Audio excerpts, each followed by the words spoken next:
Okay, so here's what I've got as far as wiring. It's done. Looks good, right? A couple zip ties and it's okay. I'm just kidding. I've got this laid out temporarily. I just want to test fire and make sure everything works before I loom it all up and route it and tie it away and then find out I have a problem. Again, this is a pretty simple wiring job. Essentially all you're using off the 6-liter harness is coolant temp. They say to use the oil temp. We're going to use it just because I think that's more for stuff like automatics. They say it'll go into limp mode if it doesn't see an oil temp in conjunction with the coolant temp. That's what DCS told me.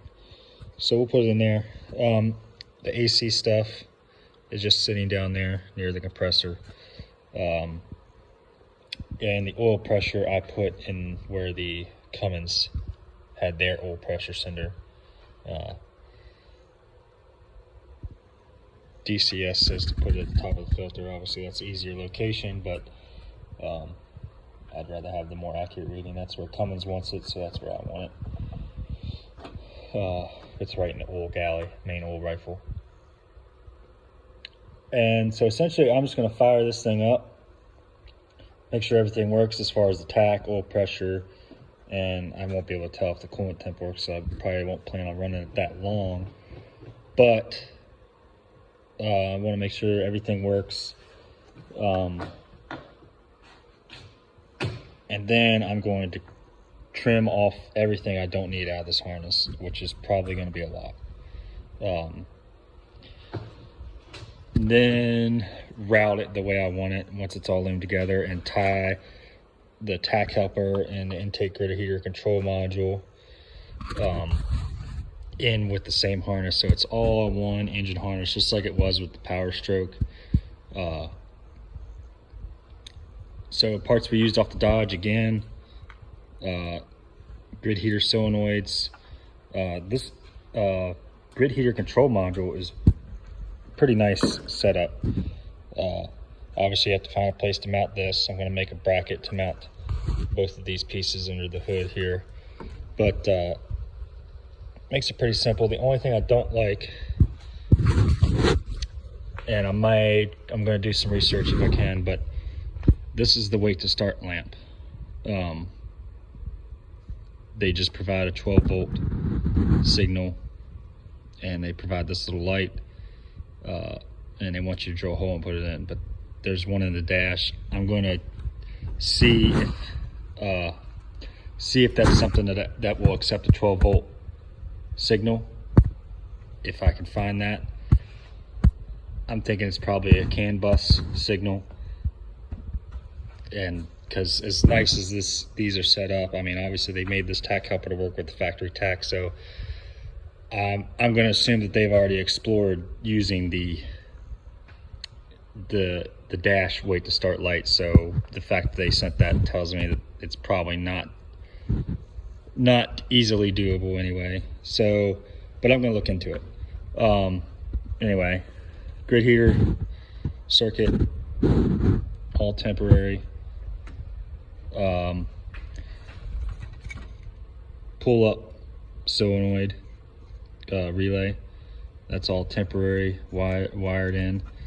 Stole our start signal from the starter wire that goes to the solenoid.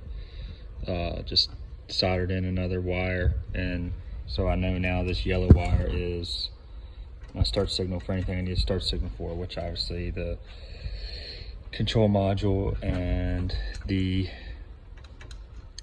pull up side of the solenoid. This purple wire here, if you look at a engine harness wiring diagram for the 6-liter, which is pretty easy to find on Google, you'll go to the Fickum connector, and it has a key power wire. So this is your switch power signal for everything. I'm going to use it for the hold side of the set-off solenoid, and my keyed switch signal stuff for things like the tach and the heater control module and things like that. So that makes it really nice, just having a dedicated keyed switch power that was for something that's not even going to be used, so you don't have to be worried about overdrawing on a circuit or anything like that. So this morning we're going to test fire this thing, make sure everything works, make sure we got good oil pressure, we got a manual gauge hooked up. We just got water in it for now, check for leaks, and yeah, and then we're going to trim everything down. I do plan on keeping the fan connector. I'm just going to tie it back out of the way just in case the Dodge fan doesn't do well enough for the air conditioning on this truck, and we end up adding an electric fan. I'm hoping to use that system to trigger it. One thing I forgot to mention was the tach wiring. It's pretty simple too. Again, the swap helper makes it very simple. And again, this is temporary. This will get soldered and heat shrunk once I shorten all the wires and make sure. But so far, all I've done is bump the starter to make sure the shutoff solenoid pulls in and then pulls down to make sure I can, if this thing starts and I want to shut it off, that I can shut it off. And so far, everything as far as that system is working. The batteries were hooked up all night, did not lose any voltage, so far we got no shorts or parasitic draws. That's only 12 hours though, so it's not that big a deal. But yeah, we're excited to fire this thing up.